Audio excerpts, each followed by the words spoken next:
Linda always started the day with a cup of coffee and a look at the news. At 68 years old, she considered herself a happy retiree, a stable pension fund, a cozy home, and plans to travel. Her life looked like she had imagined it for years. But that morning, something was wrong. There was a thick envelope from the bank in the mailbox. She opened it, not even realizing that these few sheets would change her life forever. Dear Ms. Linda Price, we regret to inform you that the Evergreen Secure Pension Fund has declared bankruptcy. Unfortunately, all payments have been temporarily suspended. We understand your concern and suggest that you contact our legal advisors for further guidance. The words on paper seemed unreal. Bankruptcy. My money.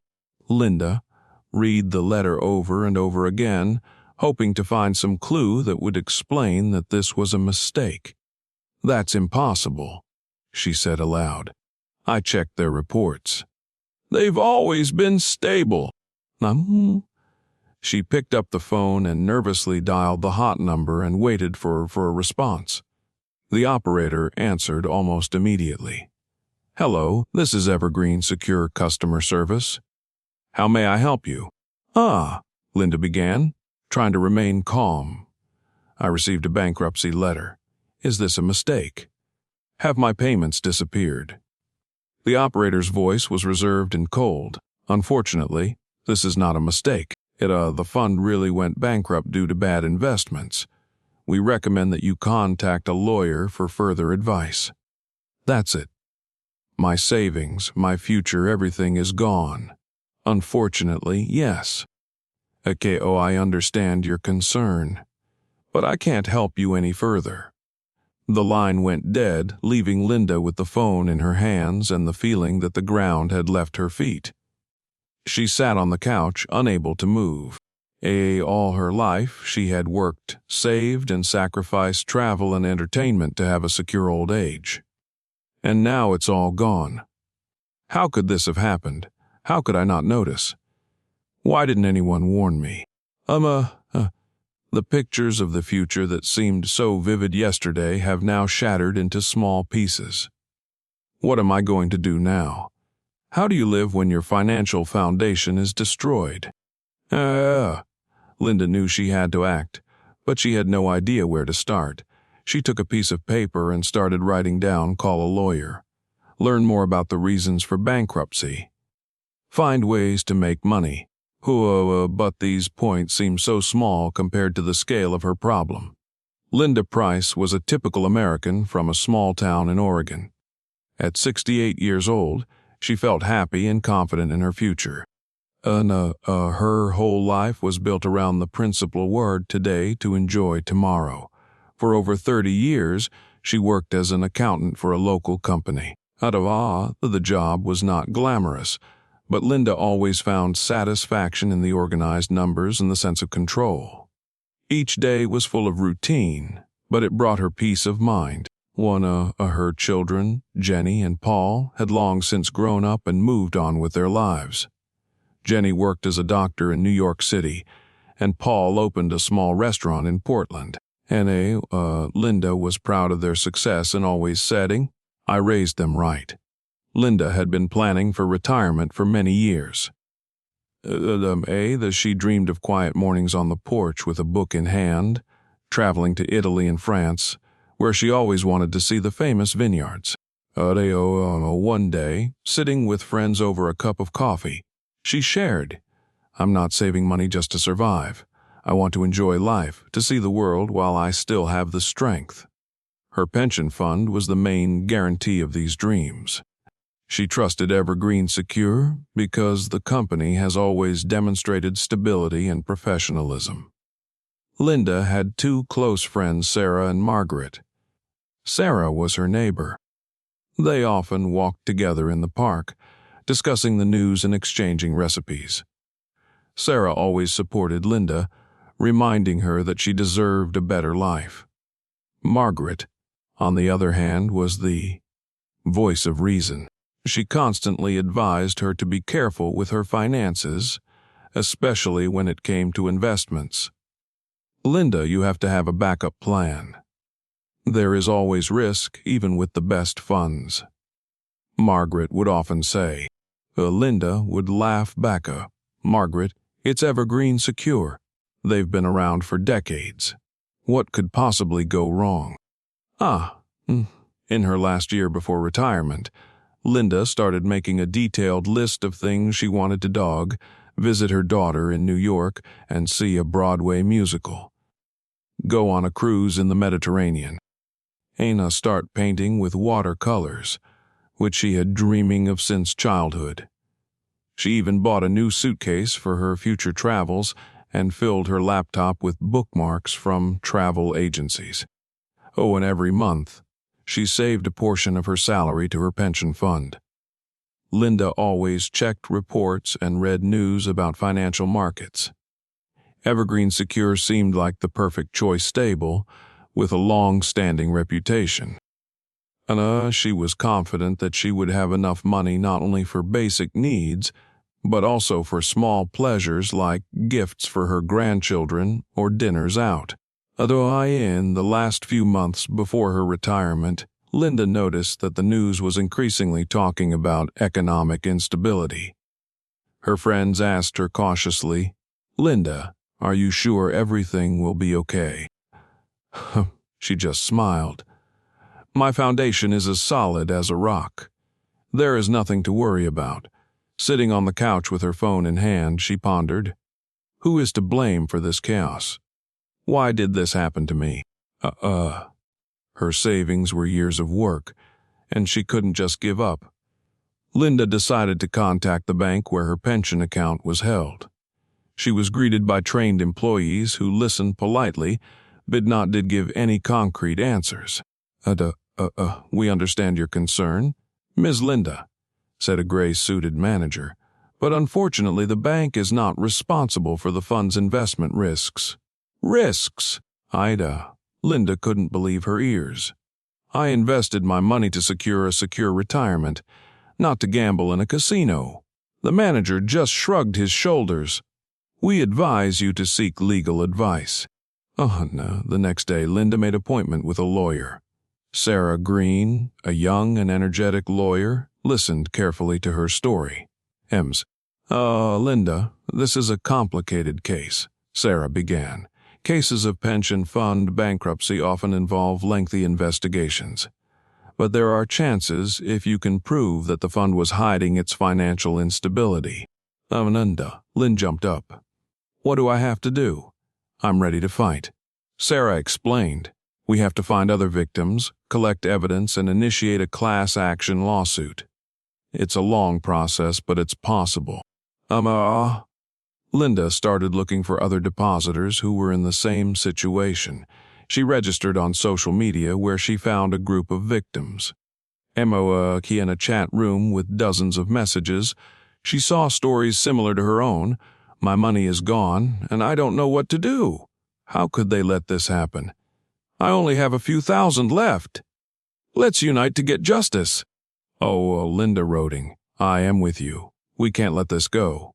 Linda joined an online meeting where survivors discussed strategy. There she met Jack, a former financial analyst. "It's a scam," Jack said. "I've studied the fund's financial statements. They invested in risky assets knowing they could lose everything." Jack suggested that they form a class action lawsuit. Linda felt like she finally had a plan. The first difficulties appeared almost immediately. Some of the victims were afraid to take part in the lawsuit. Others doubted the success of the case. "It's a waste of time," said one investor. "The lawsuits could take years, and we've already lost everything." But Linda did not give up. "We have to fight. It's not just our money, it's our dignity." Jack shared shocking information. The Evergreen Secure Fund not only invested in dubious projects, but also transferred funds to offshore accounts. "This is criminal," he said. "We can involve law enforcement." Linda felt a mixture of fear and determination. She realized that she was fighting not only for her money, but also for justice. And her children, skeptical at first, began to support her. Her son Michael said, "Mom, you are strong. We will help you in any way we can." This support gave Linda a new impetus. Linda had always considered herself a person who managed money well. She had a carefully planned budget, regular savings, and confidence in the future. But after the news of the pension fund's bankruptcy, her life was turned upside down. This can't be true, she kept saying as she looked at her bank balance. Her savings had evaporated, and now she had to find a way to survive on the bare minimum.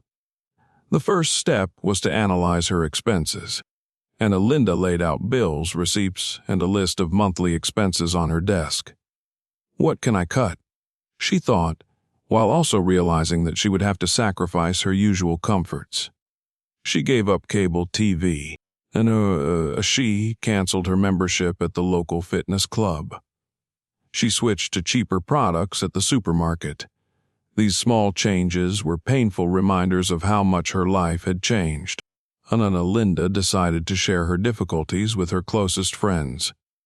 She invited 2 of her oldest friends to tea. "Linda, you've always been so strong," one of them said. "We can't believe this has happened to you." "Yeah?" The second friend offered to help her. "If you need financial support, we'll find a way." Linda smiled gratefully, but felt ashamed inside. She had always been proud of her independence and did not want to be a burden. Linda used to go out to expensive restaurants with friends every month and allow herself small luxuries like new books or jewelry.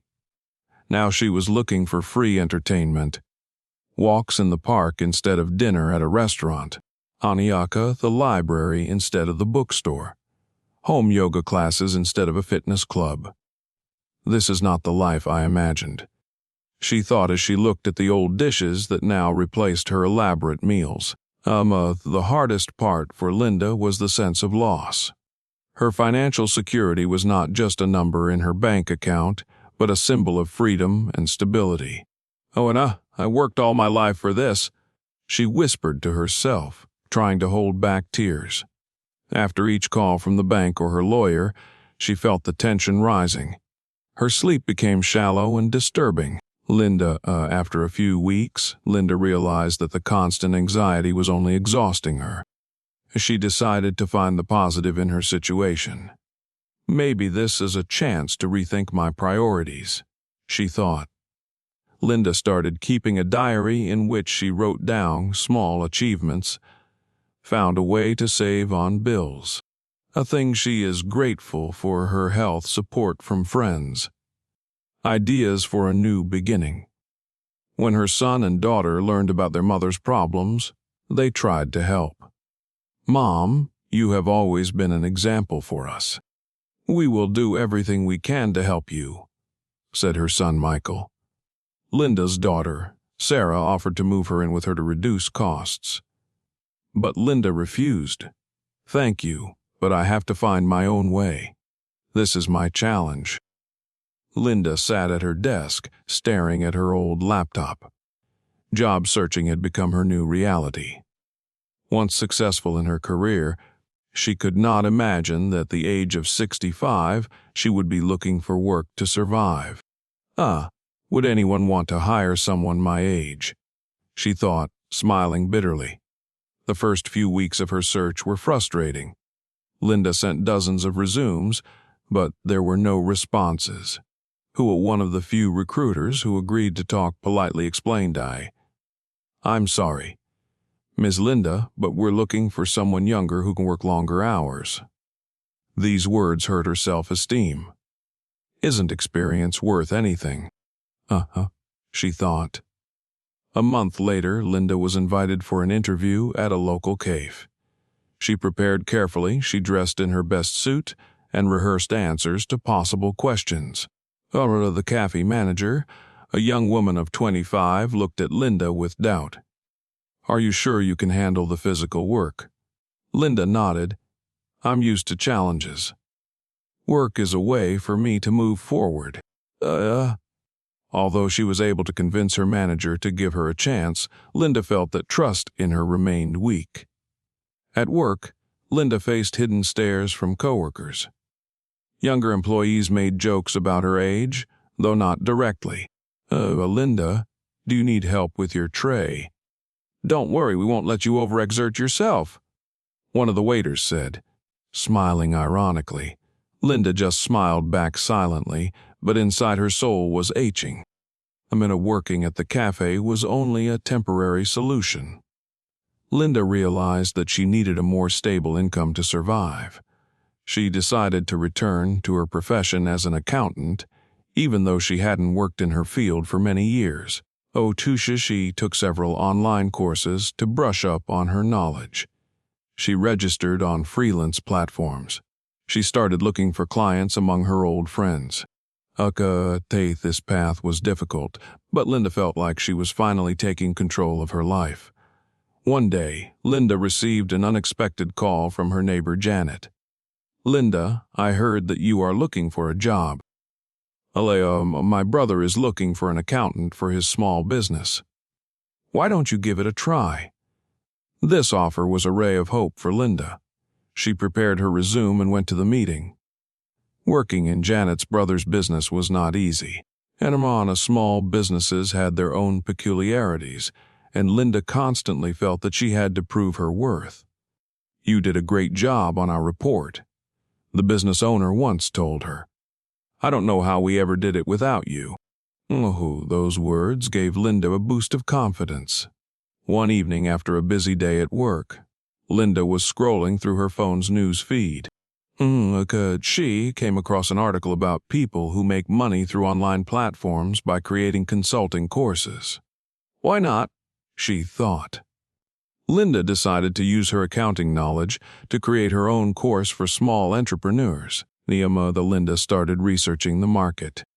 She realized that many small business owners do not understand basic financial principles, which often leads to their problems. My experience can help them avoid the mistakes that cost me everything, she told herself. She started working on creating a simple and easy-to-understand course: how to do accounting, how to plan a budget, how to avoid financial traps. Linda shared her ideas with her friends. Most of them supported her, but there were some who doubted her. Linda, are you sure you can do this? At your age, it won't be easy, Janet said. These words made Linda think, but she decided to go all the way. After a month of hard work, Linda published her course on a popular platform. The first feedback was positive, and it inspired her to continue. I never thought I would be able to earn money by sharing my knowledge. It's so inspiring. But the rise in popularity has brought more than just positive changes. When her children found out that Linda was taking an online course, they had mixed reactions. Mom, that's great, but aren't you supposed to be relaxing in retirement? Said her son Michael. You're spending too much time on this. We're worried about your health, added her daughter Sarah. These words gave Linda mixed feelings. She knew that her children were worried, but she felt they did not realize how important this had become to her. In addition to family problems, Linda faced distrust in the online community. Why should I buy a course from someone who has already had financial problems? Wrote one commenter. These words were painful, but Linda decided that she would prove her competence with results. Late at night, Linda sat at her laptop trying to complete another module of the course. Her eyes hurt, her back ached, but she couldn't stop. Have I taken on too much? She thought, looking at her watch. It was already past midnight. Despite all the difficulties, Linda's course began to generate a steady income. But it presented her with a new choicing: should she continue to work, risking her health, or should focus on other aspects of her life? Linda sat in her small apartment, surrounded by notes, her laptop, and printed testimonials for her course. The money started coming in, but the price she was paying for this success was high fatigue, strained relationships with her children, self-doubt. Is this worth my whole life? She asked herself as she looked at a photo of her and her husband when they were young and full of hope. The next day, Linda invited her children to dinner. Michael and Sarah came cautiously because their last conversations had ended in arguments. "Mom, we don't want you to be so exhausted," Michael said. "You know we're just worried about you," Sarah added. Linda looked at them and realized that their words were motivated by concern, but she also knew that she couldn't give up something that had given her new meaning in life. "I understand you," she began. But this project is more than just money. It's my way of proving to myself that I can still make a difference." Linda decided to make changes to her approach to work, reduce her workload. That she left only one course, which was the most popular, and refused new projects. Delegate tasks. Linda hired an assistant to help her with the technical side of her work. Save time for yourself. She set clear working hours and spent more time with her family. "I want this to not only generate income, but also not ruin my life," she explained to her children. After a few weeks, Linda felt the tension gradually disappear. She had more time to relax, go for walks, and hang out with friends. One day she even attended a book club that her neighbor, Mary, had been inviting her to for a long time. There she met other women who had also experienced difficult life circumstances. "We're all in this boat," Mary said. "Sometimes you just have to learn to keep going." During one of her walks, Linda met a man named George, and he was a local businessman, had heard about her course. "Do you know you could help a lot of people in our community? Many need basic knowledge of finance," he suggested. Linda thought about it, but it was a new challenge, but now she knew how to avoid the mistakes that had nearly ruined her. Linda decided to work with local organizations to teach financial literacy to those in need. She realized that her experience could be the basis for something bigger. "If I can help at least one person avoid the mistakes I made, it will be worth everything," she told herself. Linda stood on the balcony of her new apartment, breathing in the fresh air and looking out at the cityscape. Her life had changed, but the uncertainty of the future still remained. What now? She thought, clutching a cup of tea. And after all the upheaval, Linda moved to a smaller but cozy place. The apartment was modest, but it had everything she needed: a spacious kitchen, a comfortable bedroom, and a corner for work. She began to furnish it from scratch, choosing things she really liked without unnecessary clutter. Every detail mattered because Linda now valued simplicity. Her children, Michael and Sarah, started visiting more often. At first they felt guilty for not supporting her in time, but now they were trying to make up for lost time. "Mom, we're proud of you," Michael said as he helped her hang new curtains. "You've always been strong, even in the hardest of times," Sarah added as she put books on the shelves. Their words warmed her heart, but Linda still felt that something was left unfinished. One day, Linda received a letter from a local organization.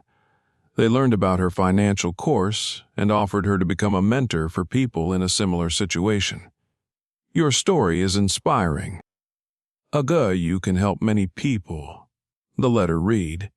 This offer again caused Linda to have mixed feelings. She was afraid to take on such a responsibility again, but at the same time she realized that this was her chance to make her mark. Linda thought about it for a long time. She sat at the kitchen table, looking through the letters, writing down the pros and cons. Will I be able to do it? Is it worth the risk again? She asked herself. Her past had left her with deep scars, and she was afraid of making another mistake. but the thought that her experience could help others kept her going. Eventually, Linda decided to give it a try. She accepted the offer, but set clear boundaries: a limited schedule, small groups, and an emphasis on hands-on help. The first day of her new course was stressful, but also inspiring. People listened to her with interest, and some even thanked her for her advice. "You have given me hope," said one of the participants. These words moved Linda to tears. She realized that her story was not the end, but the beginning of something bigger. Upon returning home, Linda felt a lightness she hadn't felt in a long time. But the future remained uncertain. Would she be able to rebuild her life completely? Will she find happiness in a new beginning? What would you do if you were Linda? Write your